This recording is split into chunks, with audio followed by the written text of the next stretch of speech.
What comes to mind when I say 5th percentile or 75th percentile? If you're like me and you work in the pediatric world, you should be thinking growth chart. Today's episode is going to help you better understand and evaluate pediatric growth charts. I'm Colleen Sloan. I'm a registered dietitian and pediatric PA, and this is the Exam Room Nutrition Podcast. Each week, I'm giving you answers to common nutrition questions that will help you become a more compassionate, confident clinician. This week, we're unpacking pediatric growth charts. You'll leave today knowing exactly how to interpret and explain a child's growth chart without causing any shame or guilt. We're also going to leave you with helpful tips for a child who seems to eat well but is struggling to gain weight. You'll learn how your words matter and why it's important to use sensitive language regarding a child's weight. I'm so thrilled for you to meet my guest for today. Kat Michaelitis is with us. Kat is a pediatric registered dietitian with inpatient and outpatient expertise, and she is the growth chart expert. So get comfy and let's learn all about pediatric growth charts. Well, hey there, Kat. I'm so glad you're here. Welcome to the show. Hi, Colleen. It's so good to be here. I can't wait to talk about this topic with you because I'm in peds and I deal with this on the daily. So I would love for you to just review appropriate growth for toddlers and kids, because this question gets asked a lot by parents is like, well, how much is she supposed to grow? Is 2 pounds okay in the last year? So just give us the guidelines for exactly how much toddlers should be growing. Yeah, I think it's important when working with families to remember that as babies, everything's growth. They need to double their weight by this point and triple their weight by this point. And so families come into toddlerhood. So like they need to gain weight, they need to gain weight. And so just knowing that they're there first. And then I try not to give super specific numbers because I feel like families kind of freak out pretty quickly if they aren't hitting that. I typically say about 5 pounds a year from 1 until puberty. And I like to say an average of 5 pounds a year because some kids will gain 10 pounds in a year and then the next year they'll only gain 2. So giving that just an average of about 5 pounds a year, give or take a couple, is typically what I would tell a family.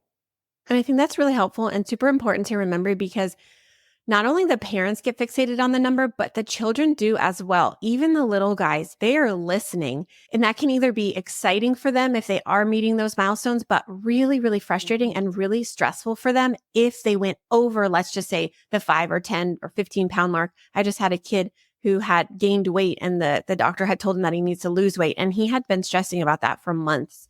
So I think that's a really key component for clinicians to make sure that they're paying attention and being sensitive to the words that they're using regarding the weight and growth of the child.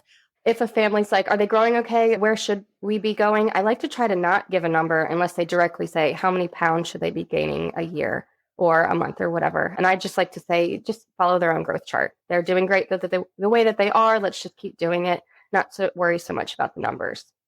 Great point. And that leads us perfectly into where your expertise lies. So when we look at a growth curve, there's a lot of different lines. And if you weren't taught this in school, or if maybe it's been a while, or maybe you're just transitioning into peds, it can feel a little bit overwhelming. Like you're like, what am I looking at? So can you just give us a breakdown of what the growth chart is and what those different lines are? Yeah, so the different lines are those percentiles. 5%, the 5th percent and below would be more of the underweight category, as well as the 95th percentile would be more of the overweight category. And it's important for clinicians to know these things, but I like to not give those numbers and use those words with families just because they do get worried very easily that, oh, they're underweight because they're the 4th percentile. And that's where trends come in. Yes, they're at the 4th percentile, but they've always been at the 4th percentile. And then also at where genetics come in. You look at mom. She's 5 foot. She maybe weighs 110 pounds. You've got dad who's 5'5". He maybe weighs 140 pounds. We're not expecting their kid to be up at the 75th percentile. So understanding the chart is important, but also being cautious and using that terminology with families is important as well. Awesome. I think that's super helpful because sometimes we forget exactly what the purpose of all those spaghetti lines is. And I think for us as clinicians, we need to know the criteria and the different numbers on there, but it's not as important for our patients and parents to know that. Now, there are several different types of growth charts. So can you kind of explain the different ones that we might be using or might be seeing? Mm-hmm. So there's 2 big ones. There's the CDC and then there's the WHO. The CDC is United States based. It's used based off data of just the United States population, whereas the WHO is more worldwide. So it's a better picture of what your average child should be growing like. There also are growth charts for specific disease states. Like there's a cerebral palsy growth chart. There's Rubinstein-Tay. That's another one that I've used. Depending on genetic disorders where growth is a factor, they've got some growth charts. But for the most part, it's going to be the CDC or the WHO. The WHO growth chart is typically recommended for babies, so the 0 to 24 months. It's based off of breastfed babies and how they should be growing, based off of the data that they collected when they created these charts. The CDC has a 0 to 36, which is, like I said, based off the United States and is more of how children did grow. And it's a mixture of formula and breastfed babies. And then the WHO has a 2 to 5, which typically, I don't usually use that one. But then once they hit 2, I'll use the CDC 2 to 20 growth chart. And then each growth chart is gender specific, correct? Correct. So there's a boy growth chart and there's a girl growth chart. It's easier when children are younger, but once they get a little bit older and you've got kids who aren't identifying with the gender that they were born, it can get a little tricky on what you use. Typically for me, I'll use whatever sex they were born with is the growth chart that I will use unless they're getting hormone therapy. And even then, once they're in their teenage years, it's not as important as when they're an infant or a young toddler to be using the correct growth chart. And if you can't really identify what the correct growth chart is there, I will just use what are their hormones doing? That's the growth chart I'm going to use. That's a really helpful piece because I know that's becoming more and more common and we don't really have the medical standards quite yet. So I think that's helpful. So how do you explain a growth chart when you're showing it to your parents? And let's start by discussing what a normal growth chart would be and the verbiage that you use to explain that to a parent. I always explain it. I'm going to use little Tommy, for example. It's his 5th birthday. He's coming in for his appointment. And so I've got little Tommy and I've got his growth chart with his family. And I tell them the growth chart is based off of your child at their specific age compared to 100 other children. So using weight, for example, I say, you've got 100 kids lined up from lightest to heaviest. And Tommy's at the 60th percentile. So he's number 60, right? So that means he's got 40 kids, roughly 40 kids above him who are a little bit heavier than him. And then 59 kids below him that are lighter than him. So he's right there at 60 in a line of 100. And a lot of times parents, that clicks to them. They're like, oh, okay, have that visual. 100 kids is a lot of kids, but 100 kids lined up. He's number 60. He's got this many ahead of him and this many behind him. So now how do you explain where they fall on the curve? Do you show them and say they're at the 60th percentile? And do you have them look at the previous weights to compare? Or do you just kind of use that he's 60th out of 100 kids? So that's a great question. I always show my growth charts to my families. I know my pediatrician for my kids, they don't ever show me. They just throw out numbers. And I know what they mean, but I know most parents don't. So I like to show the chart. And it's great when you have a trend on there and you've been seeing them for a while and you can show them they've been following the 60th percentile. The trends are really helpful. If I only have one point, it's a little bit harder, but having a trend over the past couple months, years, whatever, is a lot more helpful. I agree with you so much that showing them the chart is so important. And when I teach new clinicians about talking about growth charts with parents, I always tell them, you're going to be looking at the growth chart anyways. Just turn the screen or have them come over to you if your screen doesn't move, or if you're looking at a paper, just look at it with them and talk out loud with what you're looking at, what you're thinking, because it doesn't take any more extra time because you should be looking at it in the first place. And I think parents really love to see that. And they really do feel proud of themselves when their child is doing great. And it's a great learning opportunity if the child is not growing appropriately. So I agree with you so much on that it's important to show the parents that. So how would we discuss and explain a child who might be underweight to a family member? So I get a lot of kids who are, let's say, at the 3rd percentile, and their parents look at the growth chart and they're like, oh my gosh, the 3rd, this is, is something wrong? Should I be doing something different? Are they normal? And same thing, I get somebody at the 99th percentile. And so I show them, and a lot of it depends. Have they dropped down? Have they always been at the 3rd? Have they always been at the 99th? That's where those trends are super helpful, not just using one data point. But I'll show them somebody's got to be at the 3rd percentile, right? There's 100 kids. Somebody's got to be number 3. Somebody's got to be number 1. Somebody's got to be 99. And as long as, they're following their own trend, I'm not too worried about it. But if it's something where they've dropped down or they've been at the 20th percentile for a while and now they're at the 3rd, that's where I'll, trying to be sensitive, trying to not freak anybody out, and having parents that run home and start Googling, doing Dr. Google, just explaining, yes, they were following 20. Now they've dipped down around 3. Let's chat about what's going on, see what we need to do. What are some things you can change at home just to try to get them back up to where they need to be? But trying to be sensitive about the language that you use, trying to not freak parents out. Same thing with overweight. When you got kids who are a little on the heavier side, just trends are a big one. If they've always been at 99th percentile, then there's just a 99th percentile kid. I like that. And I like using neutral terminology because in my practice, I've had far too many patients come and tell me, well, the last time the doctor said that I was fat, or the last time he said my child is too skinny, he needs to put some meat on his bones. So what can we say instead of saying those words to explain where they fall on the curve? Because I know it is kind of the easiest phrase to say, okay, well, this 99th percentile, that would be for children who are overweight, or that's an obese child. That's not really a great phrase to say to kids. So what could we say instead of that? So that'll come down also to the trends as well. If they've been 99th, they're just a bigger kid than other kids. Genetics are a huge factor into this. If mom and dad are 5 foot, and then we have a 99th percentile kid, then that's a little concerning. But if mom and dad are both 6 foot plus, and we've got a 99th percentile kid, they're just going to be a bigger kid. When they are at the 50th and then bump up to the 99th, I just say something along the lines of, they're growing just a little bit faster than we would like. Let's chat. Let's figure out what's going on. Let's try to make some changes, kind of get them to slow down a little bit. Like I said, I'm not concerned right now. Let's see what we need to do and how they continue growing. And then when you have an underweight kid explaining, yeah, they were growing following this curve, and now they've dipped down a little bit, so they're not growing as much as we would like to see. So once again, let's just kind of sit down, chat about how eating's going, what they're doing, and then see what changes we can make to try to get them back to where they were. I really like how you don't linger on where they are exactly on the chart, but you linger on talking about what's going on. You really just say, hey, it's not really what I wanted to see today, but what's going on? How are they doing with their meals? What types of foods are you eating? And that's where you shift the parent's focus and you really do take it off the weight. And I think that's a crucial thing for clinicians. If you're multitasking, come back to me because this is a super important thing for you to pay attention to, is really always bring it back to finding out if there are any concerns or issues within their diet and within the foods that they're eating and the environment that they're eating those foods, as opposed to staying stuck on, why are these kids so overweight? They're going to be obese. They're going to have diabetes. Or the opposite, your child is so underweight, they're too skinny, they're malnourished. Really just say, hey, let's see what's going on instead of focusing so hard on that growth chart. So I think that is a very valuable piece of advice that you just gave us.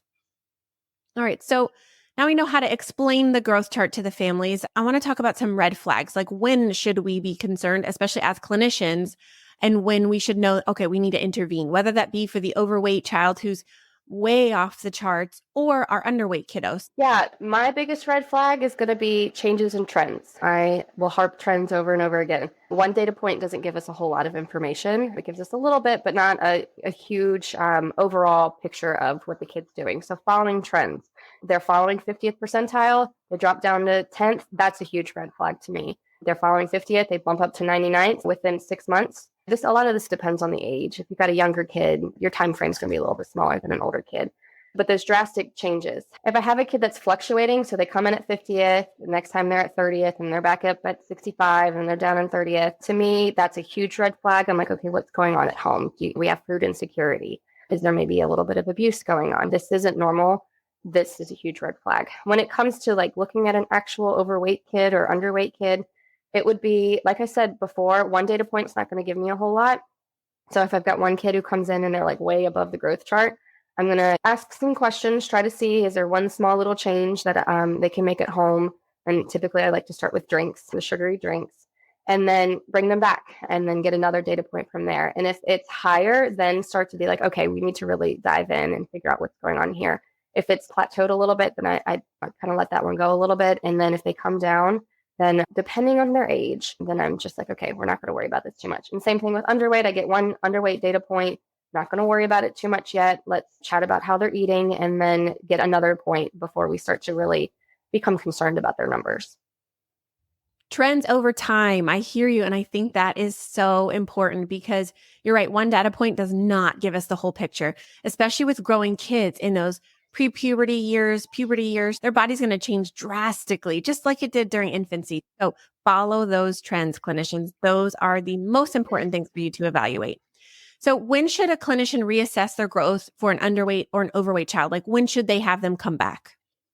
Yeah, that is a fabulous question. That's a little hard to answer. It's going to depend on age. If you've got a young kid, who's underweight, you're going to want to see them back a little bit sooner, 3 months, 6 months. However, a lot of it's also clinical judgment. Do you feel like this is a big concern? We want to bring them back a little bit faster than you would. If they're, 8 and they're just a little overweight, you can maybe wait until, their next well child visit. So a lot of it's going to depend on age. You want to get the younger ones in a little bit sooner. The older ones, you can wait a little bit. And then it's also going to depend on how drastic is this overweight, underweight numbers. Are they completely falling off their chart, even though they're 8 years old? Okay, that's a little concerning. Maybe we should bring you back in 3 to 6 months. Did they all of a sudden just shoot up on their growth chart? Maybe that's another one we should bring back in 3 to 6 months. So yes, it's going to depend on age, and it's going to depend on how drastic that change is.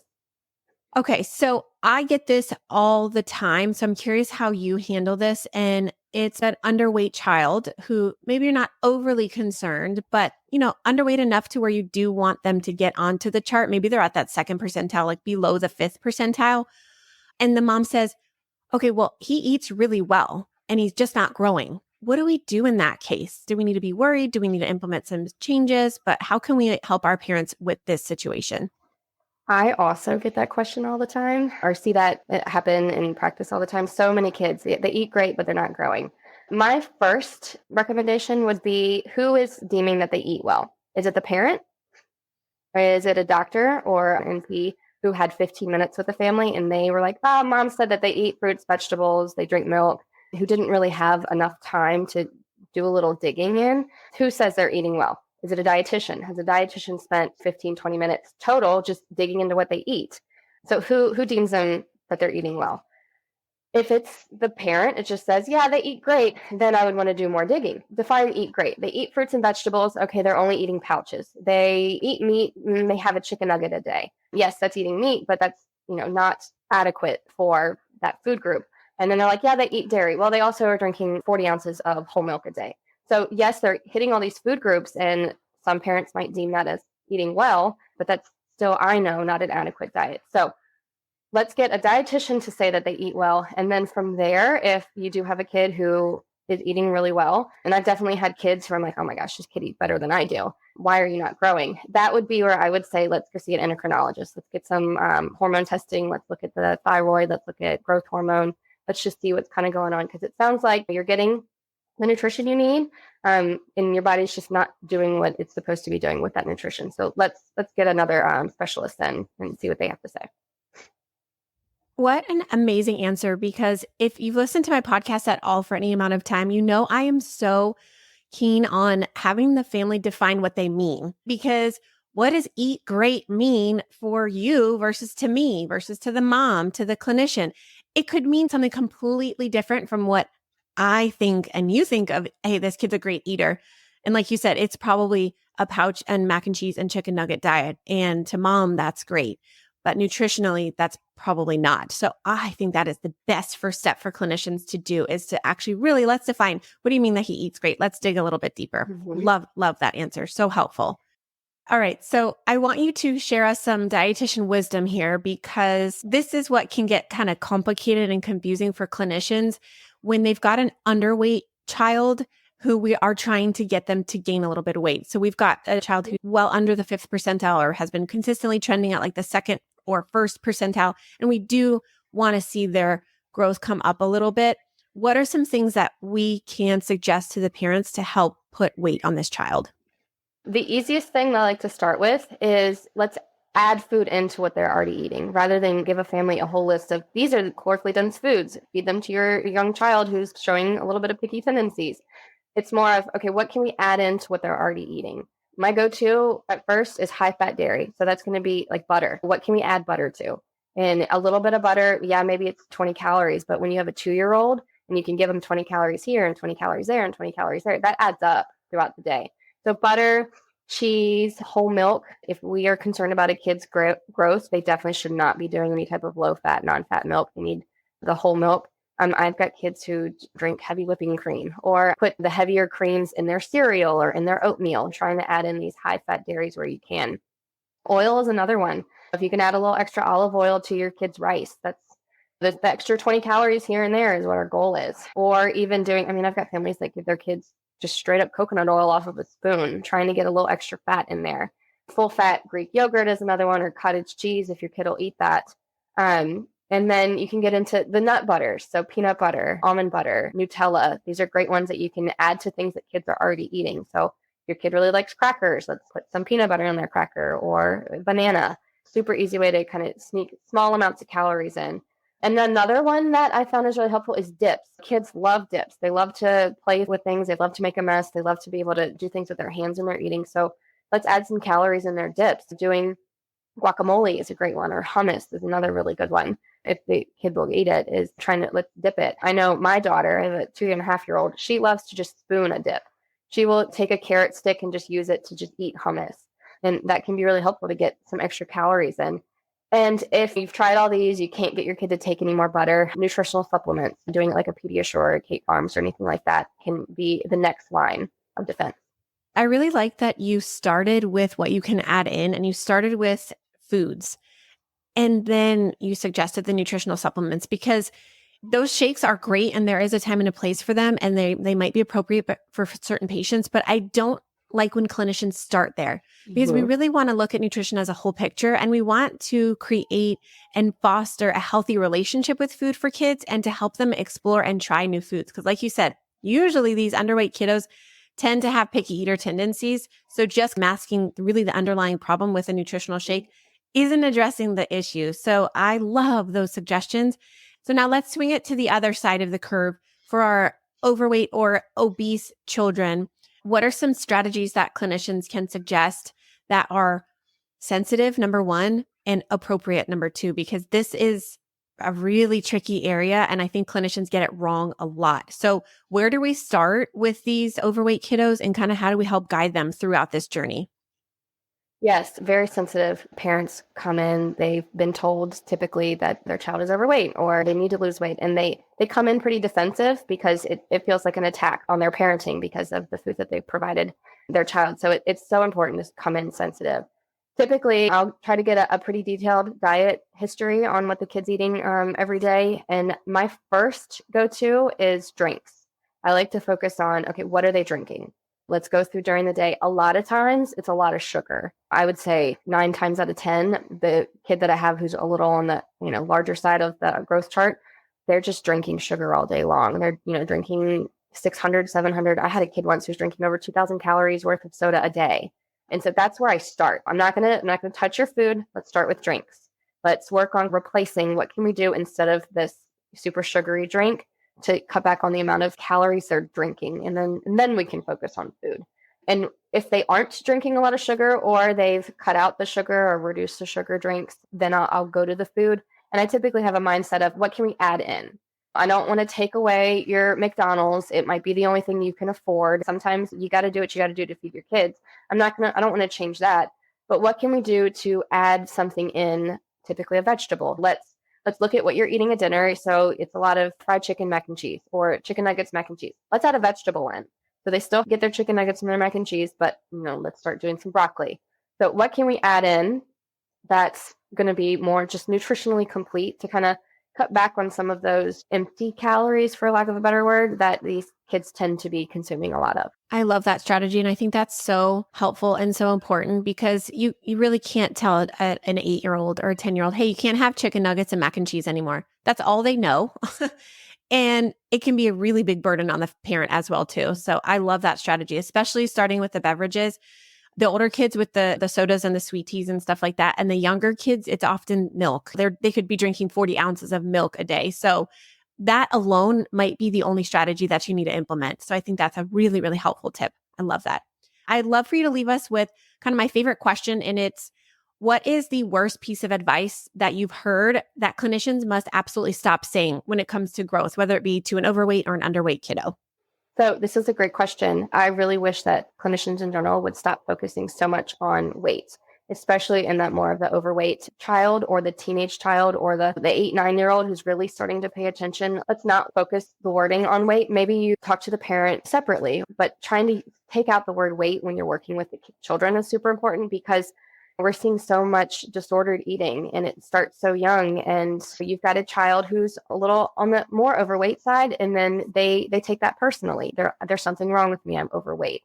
And on the flip side, you've got an underweight child and they hear, oh, I don't weigh enough. There's something wrong with me. It doesn't matter where they fall on the growth chart. They take that so personally. So if we could start to shift away from the weight talk, that would be great. What could we say instead of that? So I agree with you, but finding the words to say is kind of tough. So what should clinicians replace talking about weight with? The word growth is going to be a little bit less triggering for some of these kids. You're growing great.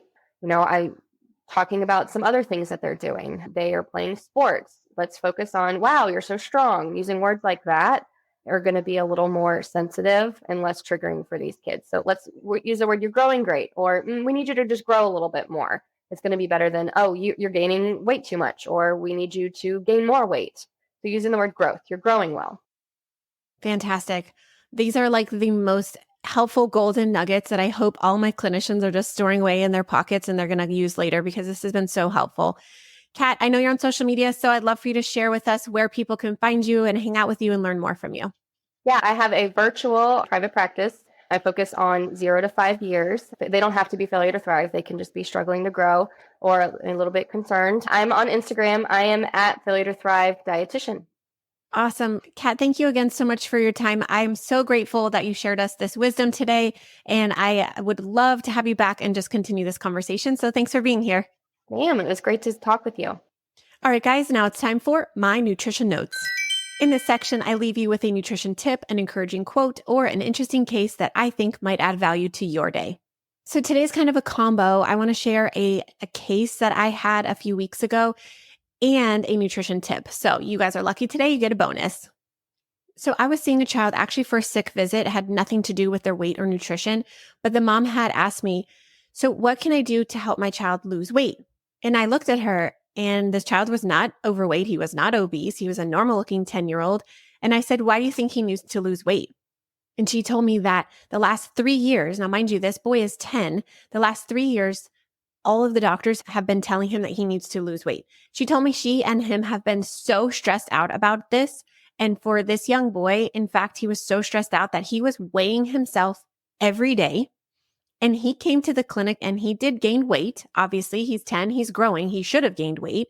But mom said that when he stepped off the scale and saw that he gained weight, he cried because he was so upset with himself because he was trying to follow the doctor's orders and to lose weight. And he didn't meet that goal. And he was so ashamed of himself. He was hunched over. He didn't want to make any eye contact with me because he thought I was going to be upset with him too because he didn't lose any weight. So my nutrition tip is this. Number one, before you even talk about nutrition or weight, you need to ask the parent and the child, especially if they're older than 5 years old, permission. You need to say, hey, is it okay if I show you your growth chart so we can see how much you've grown over the last year? Or are you comfortable if we talk a little bit about your weight and how your body has been changing? This respects the patient and it allows them to either accept or decline talking about their body. It is their body. They should be given the opportunity to discuss it or not. And lastly, we must stop telling children under the age of 18 that they need to lose weight. Some people might disagree with me, but remember, children's bodies are growing and changing all the time. And often children, especially during those pre-puberty or puberty years, are going to grow out before they grow up. And so if we tell them you need to lose weight, you need to lose weight, just like Kat had said, this could be a surefire way to get them to an eating disorder. And we definitely don't want to harm their relationship with food or their relationship with their body. So please stop telling patients that they need to lose weight. Instead, focus on healthy behaviors. Hey, do you think you could eat a few more fruits a day? Do you think you could eat some vegetables at lunchtime? Do you think you can move your body a little bit more just to help your muscles grow stronger? Because now they're focusing on behaviors instead of a number on the scale. And this completely will transform their relationship with food, their thoughts about their body, and their mental health overall. It is totally possible to educate our patients towards a healthy lifestyle despite all the barriers that we face. And I'm here to help you do that. I always want you to walk away with at least one thing that you learned here and that you think, you know what? I'm going to start doing that, or I'm going to start saying that to my patients. And if you have a friend or a colleague who struggles with finding the words to say regarding nutrition or weight, would you please share this episode with them? You can grab the link in your favorite podcast app and just shoot them a quick text. My goal is to help as many clinicians as possible understand that nutrition matters and the words that they use have a lasting impact on their patients. Thank you so much for choosing to listen to my podcast. I know you have a lot of options in the podcast world, so I really am just so grateful that you chose to listen and learn from me. Well, let's continue to make our patients healthier, one exam room at a time. I'll see you next week.